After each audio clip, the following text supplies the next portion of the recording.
The stage-coach rattled to a stop in front of the Willow Creek station, kicking up dust that shimmered gold in the fading September sunlight of 1873. Carrick Montgomery stood tall on the wooden platform, his weathered Saintson pulled low against the glare as he scanned the arriving coach. His hand nervously checked his pocket watch for the fourth time, then brushed at his freshly trimmed beard. After 5 years of solitary ranching in the Wyoming Territory, today he'd meet the woman who had agreed to be his wife. The driver hopped down, stretching his back before moving to open the door. "Tough journey from Cheyenne," he muttered to Carrick. "Your mail-order bride's aboard." "Ain't said a word the whole trip." Carrick nodded, his throat suddenly dry.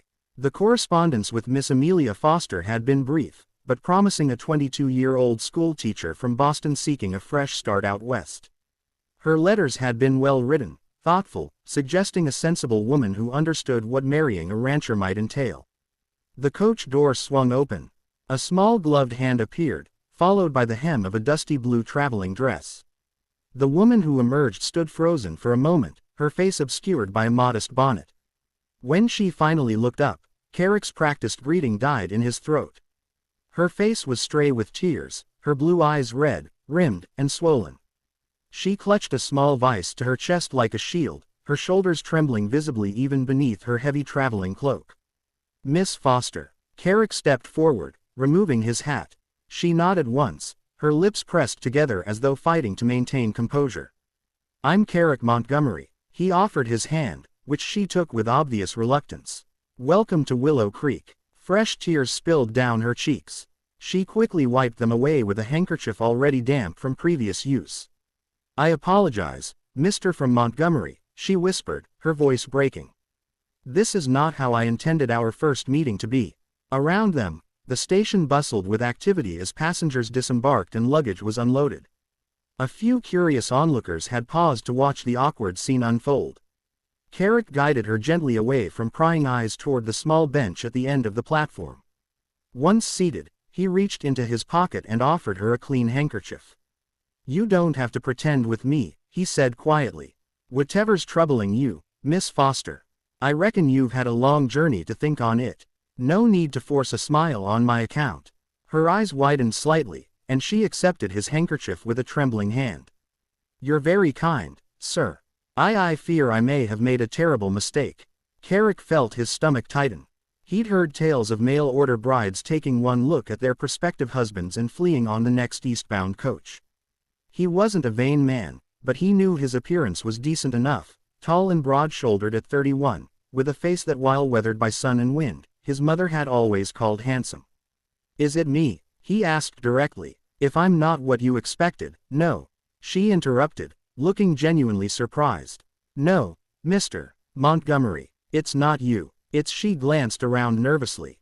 "May we speak somewhere more private?" Carrick nodded, retrieving her trunk from the stage. A coach driver and carrying it to his wagon. He helped her climb onto the wooden seat, then settled beside her, giving the reins a gentle snap to set the horses in motion. "My home is about 4 miles outside town," he explained. "We can talk freely there, or I can take you to the hotel if you prefer." Amelia clutched her Val tighter. "Your home would be best, I think." They rode in silence through the small town of Willow Creek. It wasn't much: a general store, blacksmith, saloon, small church, and a handful of other establishments lining the dusty main street. Carrick noticed Amelia taking it all in with apprehensive eyes. Once they'd cleared the town limits, following the winding road that cut through golden prairie grass, she finally spoke. "I lied to you, Mr. Montgomery." Carrick kept his eyes on the road, his expression neutral despite the sinking feeling in his chest. "About what exactly?" "In my letters," she continued, her voice steadying somewhat. I haven't been entirely truthful about my circumstances." The wagon hit a rut, jostling them both. Carrick steadied her with a hand on her arm, then quickly withdrew it. "I'm listening," he said. Amelia took a deep breath. "I told you I was a school teacher in Boston." "That's true, but I didn't leave my position voluntarily." Her fingers twisted the handkerchief he'd given her. "The headmaster's son. He developed an attachment to me. When I refused his advances, he became angry. He told his father I had behaved inappropriately with him." Carrick's jaw tightened. "And they believed him?" She nodded. My reputation was ruined overnight. No respectable school would hire me after that. I couldn't find work anywhere in Boston. A bitter smile crossed her lips. A ruined woman has few options. They crested a small hill and Carrick's ranch came into view, a modest 2-story house with a wide porch surrounded by outbuildings and corral. In the distance, cattle grazed across the rolling landscape. "So, you answered my advertisement," Carrick said. "Yes, but I didn't tell you about the scandal. I was afraid you wouldn't consider me if you knew." She looked at him directly now, her tear-stained face solemn. "I understand if you wish to nullify our arrangement. I can return to town and take the next coach eastward." Carrick slowed the wagon as they approached the ranch. "Miss Foster, may I speak plainly?"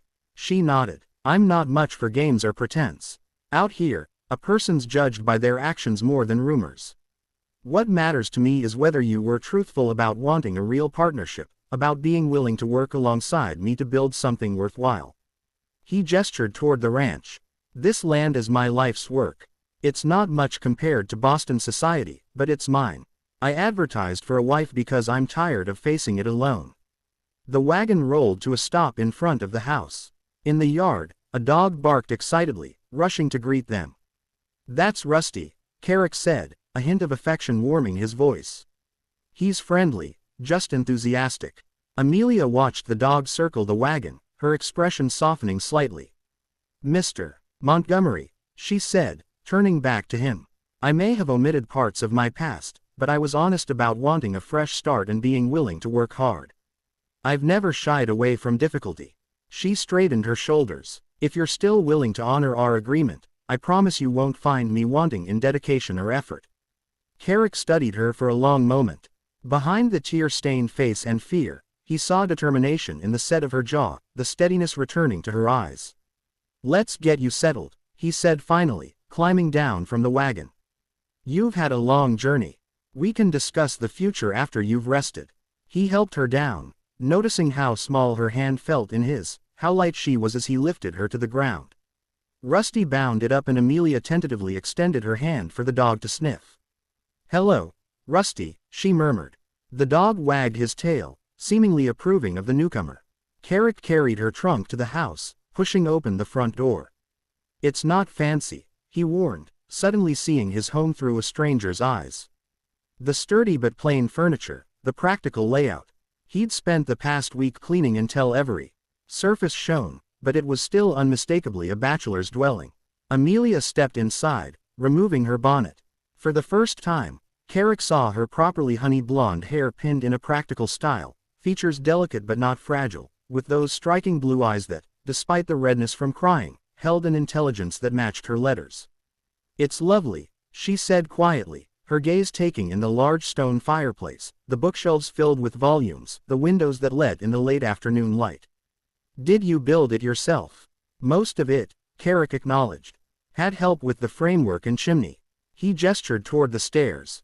"Your room is upstairs, first door on the right.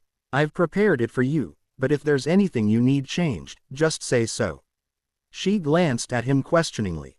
"We're not married yet, Miss Foster," he explained. "The preacher comes through town every other Sunday. He'll be here this weekend." If he left the sentence unfinished, relief visibly washed over her face.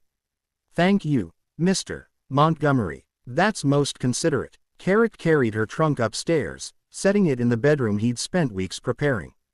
He bought a new quilt from the general store, hung fresh curtains his neighbor, Mrs. Brennan, had helped him sew, and placed a small vase of wild flowers on the dresser. When he returned downstairs, he found Amelia standing at the window, looking out at the ranch. Rusty had settled at her feet as if he'd known her forever. "I need to tend to the evening chores," Carrick said. "The kitchen's stocked, but don't feel obligated to cook tonight if you're too tired. There's stew left from yesterday." She turned from the window. "I'll prepare supper, Mr. Montgomery. It's the least I can do after your understanding." Carrick nodded and headed for the door, then paused. "Miss Foster, yes, whatever happened in Boston, it stays in Boston. Out here, you get to decide who you are." A genuine smile touched her lips for the first time. "Thank you." Outside, as Carrick walked toward the barn, he wondered what he'd gotten himself into. A mail-order bride with a ruined reputation wasn't what he'd expected. But then he suspected his ranch wasn't what she'd expected either. He'd give her a week, he decided. 1 week to see if they could forge something real from this unexpected beginning. Amelia stood motionless in the center of the kitchen long after Carrick had gone. Her hands trembled as she unpinned her hat and removed her travel-stained gloves. The kitchen was surprisingly well organized for a bachelor's home. Pots hung neatly. Dishes stacked in orderly fashion. A wood-burning stove that looked recently blackened. She moved to the water pump at the sink, working the handle until cool water flowed. Splashing her face, she tried to wash away the evidence of her tears. How mortifying to arrive in such a state, confirming every stereotype of the hysterical female. Yet, Mr. Montgomery's response had been unexpected. No demands, no immediate rejection of her confession, just that steady gaze and the simple offer. "You don't have to pretend with me." Could she trust such generosity? Experience had taught her that men's kindness often came with conditions. She explored the house while gathering ingredients for supper. The parlor contained a comfortable-looking armchair positioned near the bookshelves, which held an impressive collection for a frontier rancher history, poetry, even some novels. A desk in the corner held papers neatly stacked, suggesting Mr. Montgomery kept careful records of his business. Upstairs, she returned to her bedroom to change into a fresh dress. The room was larger than she'd anticipated, simply furnished but comfortable, with a window overlooking the western range. The wild flowers were a particularly thoughtful touch. As she unpacked her meager belongings, Amelia wondered what Carrick Montgomery really wanted in a wife. His advertisement had been straightforward. Rancher seeks practical, hard-working woman for marriage. Property established but expanding, companionship and partnership offered in return for same. No flowery promises or romantic declarations. By the time Carrick returned to the house, Amelia had prepared a simple but hearty meal of salt pork, beans, and biscuits. She'd found a jar of preserves in the pantry and set it on the table alongside butter she discovered in the springhouse. He entered, removing his hat and hanging it on a peg by the door. The scent of food made him pause, an expression of pleased surprise crossing his face. "You didn't need to go to such trouble," he said, washing his hands at the basin she'd prepared. "It's no trouble. I enjoy cooking." Amelia gestured toward the table. "Please sit." They ate in awkward silence at first until Carrick asked about her journey west. Gradually, conversation flowed more naturally as they discussed neutral topics, the changing landscape she'd witnessed from the train and stagecoach windows. The unusual spring weather Wyoming had experienced. "The ranch has 60 head of cattle now," Carrick explained as they finished eating. "Started with just 12, planning to double the herd in the next 2 years." "That's impressive," Amelia said sincerely. "You've accomplished a great deal on your own," Carrick shrugged. "Had'll help from neighbors when needed. That's how it works out here. Everyone pitches in." He hesitated. "Speaking of neighbors, the Brennan have invited us for Sunday dinner after church. Martha's eager to meet you. I told her we'd come, but if you're not comfortable, no." "That sounds lovely," Amelia interjected, though the thought of facing strangers made her stomach tighten. "Are there many families nearby?" "Not what you'd call nearby by Eastern standards. Brennan's are closest, about 3 miles east. Thompson Place is 5 miles north. Town's growing, though, new families arriving every month." He studied her across the table. "It can be isolating out here." "That's something to consider." The implication was clear. This was her chance to reconsider before any formal commitment. "I understand isolation, Mr. Montgomery," she said quietly. "In some ways, it seems preferable to being surrounded by people who judge without knowing." He nodded, seeming to accept this. "There's something I should show you," he said, rising from the table. He disappeared into the parlor, returning with a folded paper which he placed before her. It was a deed to the ranch with both his name and a blank space where hers would go. "If we marry," he explained, "half of everything becomes yours. I had the lawyer draw it up last month. I want my wife to be a true partner, not a housekeeper who works without stake in what we build." Amelia stared at the document, speechless. In Boston, married women had no legal right to property. Here, this virtual stranger was offering her security that most women, even in the highest society, could never claim. "Why would you do this?" she finally asked. Carrick's expression remained serious. Because ranching is hard. Days are long. Winter's brutal. If someone's going to face that alongside me, they deserve equal share in the rewards. He reclaimed the paper. Think on it. No decision needs making tonight. After dinner, Carrick insisted on washing the dishes while Amelia dried them. The domestic task performed together felt strangely intimate. When their hands accidentally touched passing a plate, Amelia felt her cheeks warm. I should retire, she said once they'd finished. It's been a long day, Carrick nodded. Breakfast is usually at sunrise. But sleep as long as you need. Tomorrow. You've traveled far. Upstairs in her room, Amelia sat on the edge of the bed, overwhelmed by the day's events. Outside her window, the vast Wyoming sky blazed with more stars than she'd ever seen in Boston. The silence was profound. No carriages on cobblestone streets, no neighbors' voices through thin walls, just wind through grass, distant cattle lowing, and somewhere in the house below, the solid footsteps of the stranger who might become her husband. Morning arrived with golden lights streaming through curtains Amelia had forgotten to close. For a disorienting moment, she couldn't remember where she was. Then the events of the previous day flooded back, and she sat up quickly, dismayed to see the sun already well above the horizon. She dressed hastily in a practical brown work dress, pinned up her hair, and hurried downstairs, expecting to find Carrick impatiently waiting. Instead, the house was empty save for Rusty, who thumped his tail in greeting. On the kitchen table, she found a note written in a surprisingly elegant hand. Miss Foster gone to check the north pasture. Back mid-morning, coffee on the stove, bread and preserves for breakfast. Rest well. CM relieved she hadn't offended with her tardiness on her first morning, Amelia poured herself coffee and stepped onto the front porch. The view in daylight was breathtaking, rolling grasslands stretching toward distant mountains, cattle grazing peacefully in the nearest pasture. The ranch buildings were more extensive than she'd realized in yesterday's fading light. Beyond the barn, she could see a chicken coop, smokehouse, and what appeared to be the beginnings of a new structure.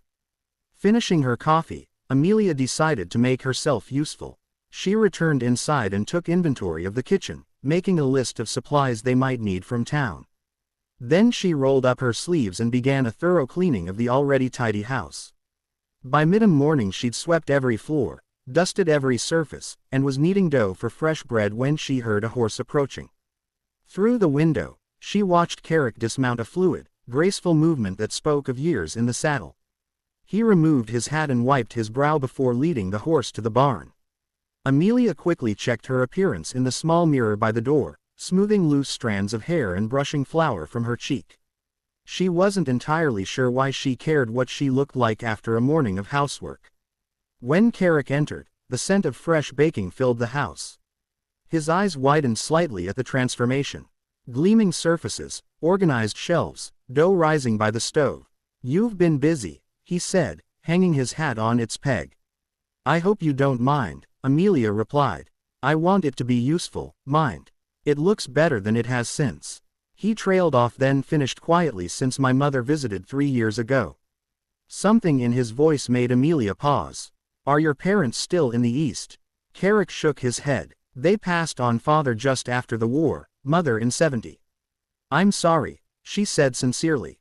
He acknowledged this with a nod. What about your family? Your letters mentioned parents in Boston. Amelia's hand still on the dough. My father is a merchant. Mother manages their social calendar. I have 2 younger sisters. She hesitated. They don't know I've come west to marry. They believe I've taken a teaching position in Chicago. Carrick's eyebrows rose. You didn't tell them. They wouldn't have understood. Amelia resumed kneading with more force than necessary. After the scandal, they were mainly concerned with how it affected their standing in society. My father suggested I move to his cousin's home in Maine to wait out the gossip, as if one could simply hide for years until people forgot. And coming west as a mail-order bride seemed a better option. It offered a fresh start, she said simply. And independence, even if that independence comes through marriage. Something in Carrick's expression softened. Well, I'm glad you're here, even if your reasons weren't what I imagined. What did you imagine, Mr.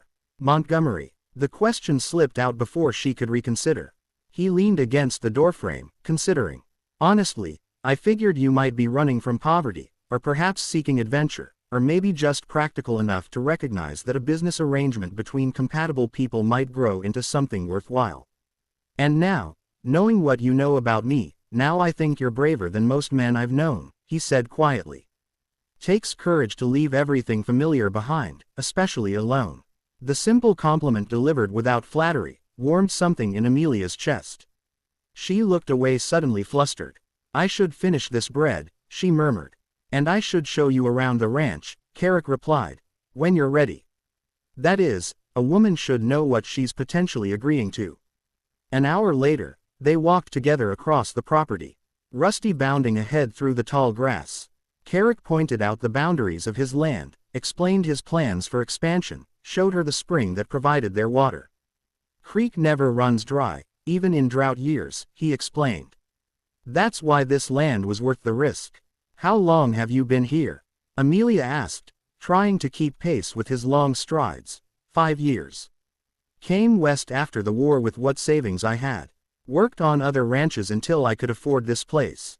He gestured toward a half-built structure near the barn that'll be a larger smokehouse. The herds growing need more space for processing. Amelia noticed how his face lit up when discussing his plans for the ranch. This wasn't merely property to him. It was a vision being brought to life. It's impressive what you've built, she said sincerely. Carrick glanced at her as if gauging her sincerity. It's not what most women would want. Perhaps I'm not most women, she responded. A smile tugged at his lips, the first real smile she'd seen from him. It transformed his serious face, revealing a dimple in his right cheek. No, Miss Foster, I don't believe you are. They continued walking, falling into step beside each other. The vastness of the landscape made Amelia feel simultaneously small and strangely free. No buildings hemming her in, no judging eyes watching from windows. Call me Amelia, she said suddenly. If we're to consider marriage, Miss Foster seems overly formal. Carrick nodded. Amelia then, and I'm Carrick.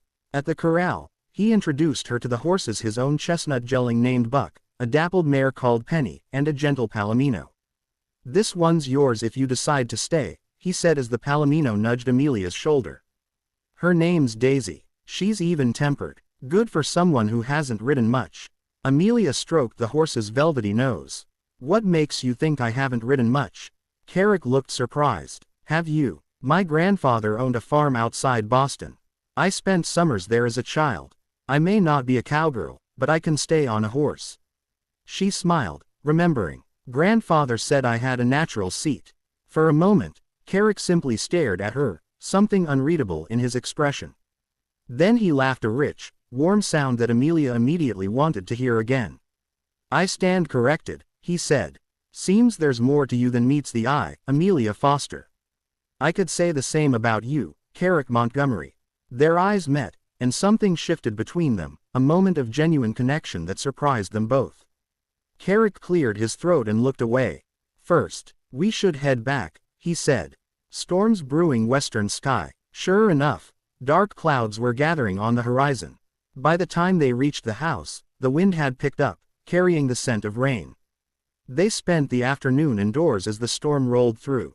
Carrick showed Amelia his account books, explaining the ranch's finances with surprising transparency. She was impressed by his meticulous record-keeping and the careful way he'd built his operation without falling into debt. Most ranchers borrow heavily, he explained. One bad winter can ruin them. I'd rather grow slowly but surely. That's sensible, Amelia agreed. Though I imagine it requires patience. Something I've had to learn, he admitted, wasn't always my strong suit. As lightning flashed outside, Carrick built a fire in the hearth. The crackling flames and drumming rain created a cozy atmosphere that made conversation flow more easily. Amelia found herself sharing stories of her teaching days, the children she'd grown attached to, the satisfaction of watching young minds develop. You miss it, Carrick observed. Teeing. I do, she acknowledged. But that chapter has closed. Maybe not entirely, he said thoughtfully. Willow Creek's growing fast. Talk of building a proper schoolhouse by next year. They'll need a teacher. Amelia looked at him sharply. You wouldn't mind if your wife worked outside the home, Carrick shrugged. Ranch needs tending certainly, but winters are long, and if teaching brings you joy, he let the thought hang unfinished. That evening they prepared supper together, moving around the kitchen with increasing comfort in each other's presence. Over the meal, Carrick explained the routine of ranch life through the seasons, the spring CVing, summer grazing, fall roundup, and winter maintenance. It's never easy, he warned. But there's satisfaction in it. I'm not afraid of hard work, Amelia assured him. Though I should confess, I've never actually milked a cow. We have exactly one milk cow, Carrick said with amusement. Old Bessie. She's gentle as they come. I'll teach you tomorrow if you'd like. I would, Amelia said, realizing she meant it. That night, lying in bed listening to the rain, Amelia reflected on the unexpected turn her life had taken. 2 days ago, she'd been weeping on a stagecoach, certain she'd made a terrible mistake. Now she was considering a future that, while uncertain, held genuine possibility. Carrick Montgomery was nothing like she'd imagined from his letters. The serious, practical rancher had depths she hadn't expected: intelligence, consideration, and a quiet strength that put her at ease rather than intimidated her. It wasn't love, of course. Such feelings couldn't develop in a single day, but it was something, a foundation, perhaps, on which something real might be built. The next morning dawned clear and fresh after the storm. Amelia woke earlier, determined to have breakfast ready before Carrick began his chores. She found him already in the kitchen, however, coffee brewing on the stove. "Good morning," he said, looking up from the letter he was writing. "Sleep well?" "Very, thank you," she gestured to his paper. "Important correspondence list for the general store. Thought we might ride into town today. If you're agreeable, you can meet some folks, get supplies." The prospect of facing the townsfolk made Amelia nervous, but she recognized the necessity. "Of course. What time were you thinking?" "After the morning chores. There's a dress shop Martha Brennan recommended. Thought you might want to look in, maybe order something for Sunday." Amelia glanced down at her practical brown dress, one of only 3 she'd brought with her.